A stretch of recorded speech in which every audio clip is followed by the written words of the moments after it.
Today, folks, we're going to be talking about firewood. Give you some of the basics on firewood and help you along this year, help you save a whole lot of money from your utility bill, help you stay warm, and hey, you can cook on that thing if you've got a wood stove like I do, or I guess even if you've got a fireplace, you can cook in there as well. So, hey, I tell you what, let's grab the axe and the chainsaw and the dog. Let's head down to the woods and get some firewood. What I think is funny is how they chop firewood on TV. They'll take a stump like that and then put a piece of firewood on top of the stump and then cut it. That's the stupidest thing you could do.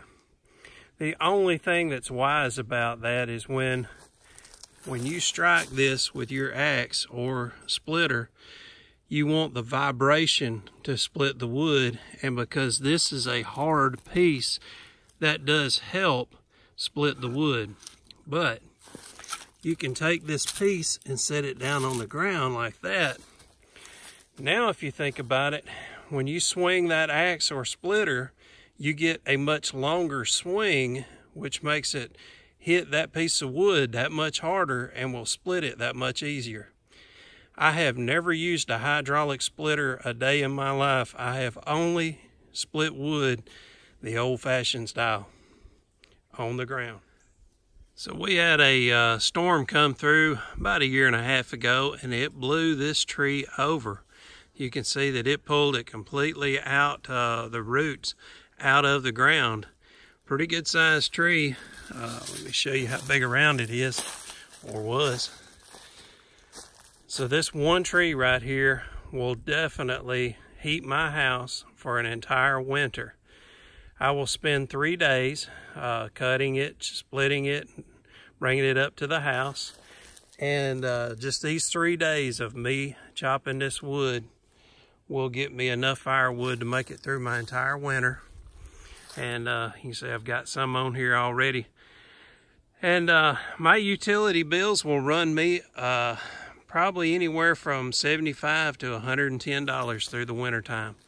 So, man, I tell you what, having firewood is the way to go.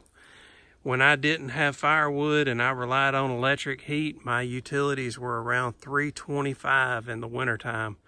And now, many times, they're under $100.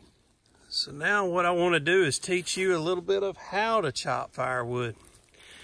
If you cut this tree up into slices and you let it sit out here, and you see how this piece is on its end going upright.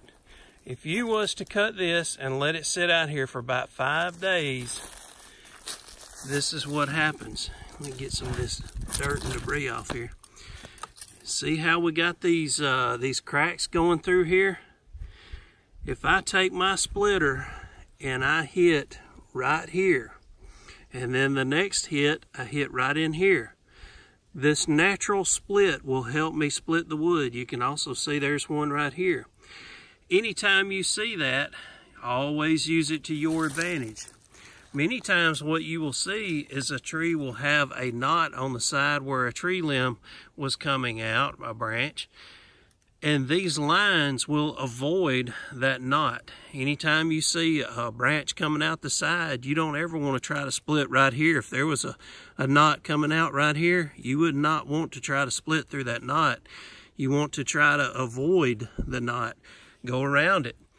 So yeah, I can hit this big log, and I'll show you compared to my hand how big around it is. I can hit that 3 times and it will split up.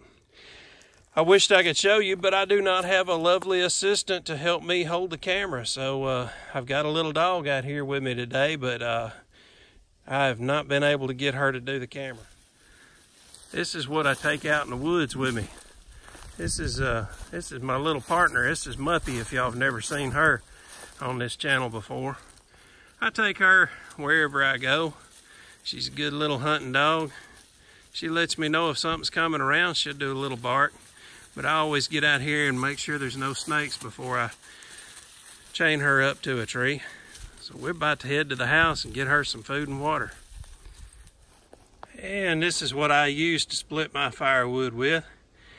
And if you notice, I have different sizes of pieces of firewood in here, and this is all red oak. I use these big pieces like this. This is what I call a good night log.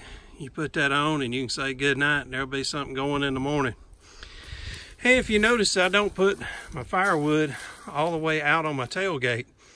Reason why is if you put too much weight out here, you're gonna bend your tailgate. So you can come in about 4 to 6 inches off the back of the tailgate, and as you're unloading, you can still be able to reach in there and get your firewood without having to climb into the back of the truck. If y'all wondering why I'm out of breath, I've been cutting firewood. Alright, so me and Muppy gonna go to the house, and I'll show you a little bit of secrets on stacking firewood that will definitely help you with your firewood, make it burn a whole lot easier.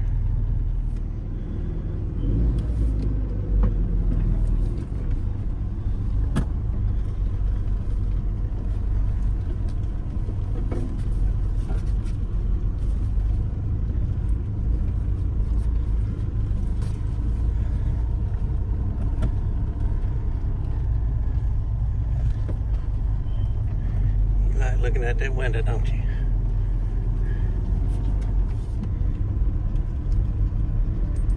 We got a lot of pines out here too. We don't burn pine wood.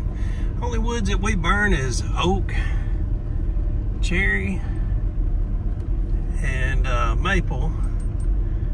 That's about it. We get a few small trees like sourwood, a few things like that, but for the most part, that's what we used to cut, is what I mentioned. Mostly oak, red oak and white oak. Try not to cut down any white oaks unless we really have to. Usually only if they're dying or dead. White oaks provide acorns. The acorns provide deer. The deer provide supper. I don't deer hunt, but we have some people that come out here and deer hunt, and they give us half the meat of whatever they shoot. And so we don't let a lot of people do it, but that way kind of thins them out a little bit, and like I said, provides us a little bit of food. Well, you can see I've got a few stacks of wood going here already, and I've got a few more still to put out. What I've got going here is these stacks are going from east to west, and the reason you want to do that is as the sun moves and the sun goes from east to west, it's constantly hitting this firewood.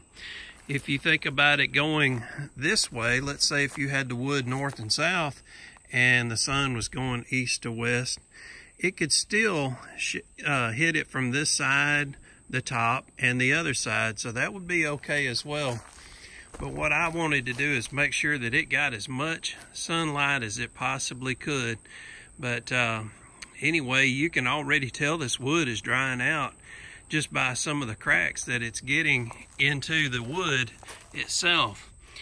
And if you see these crack marks on here, like this right here, they call that checking.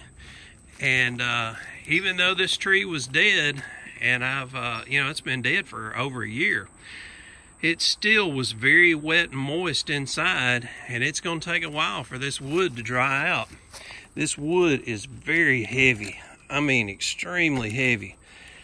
If I let it sit out here in this full sun for about 2 to 3 months, it will weigh half as much in weight. And once it gets to that half as much weight, that's when you know that it's ready to burn. And that wood will be full of cracks. Let me show you what it looks like when you've got a piece that is ready.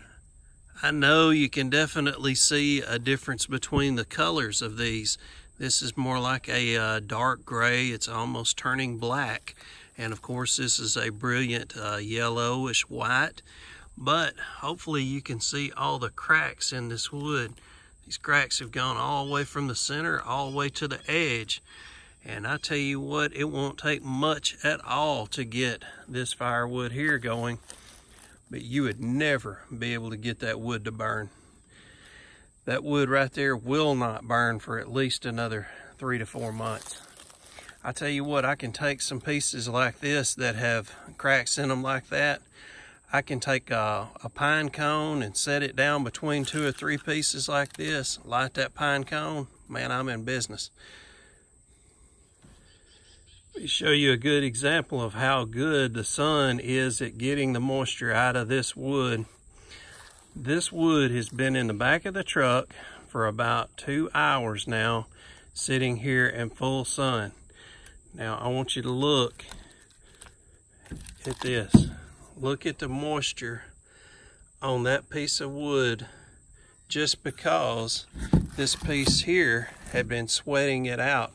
You can feel the wetness on this piece here. So just as it was sitting on that one log there, look at all the moisture that has come out of it. How about that? And it is probably 95 degrees out here today, so you would expect this moisture just to evaporate into the air. So a lot of it is just seeping out, and that's why you also, when you stack, you want to try to give a little bit of air breathing through there. You don't want it real tight. You want to have it to where air can flow through there and help dry that wood out as well. Now a round log like this that has bark all the way around it has a hard time getting the moisture out of it. So what you'll have is moisture from the ends is able to come out, but this center will still be somewhat moist, and that's why sometimes you'll hear cracking and popping and carrying on when you have a fire, is that moisture is reaching the fire, and that's what the popping is coming from. A log like this you can put on before you go to bed or while you're gone to work or whatever, and it'll burn a long time because it does have that moisture. It's not fully dried out. But one thing you have to worry about is moisture causes creosote up into your pipes and all that thing sort of stuff, so it can cause problems. So you do want to dry out your wood as much as you can before using it in your wood stove or fireplace. And while you look at this beautiful stacks of firewood, I want to give you some food for thought. If you save $200 a month on utilities by burning firewood, and you do that 5 months, that's $1,000. How much does wooded land cost where you live? If you save $1,000 a year by burning firewood, does it pay off for you to buy wooded land? More than likely, each acre you're gonna have 5 trees die of good size each year. You take those 5 trees, you cut 2 for you sell 3 of those trees cut up for firewood. You can make you a good bit of money doing that. But again, you will be saving about $1,000 on your utilities each winter. So again, something to think about as far as where you live. Would you save enough money that the land would basically pay for itself and be free land? All right, you have 2 choices. A, you can spend the rest of your life with your wife, or B,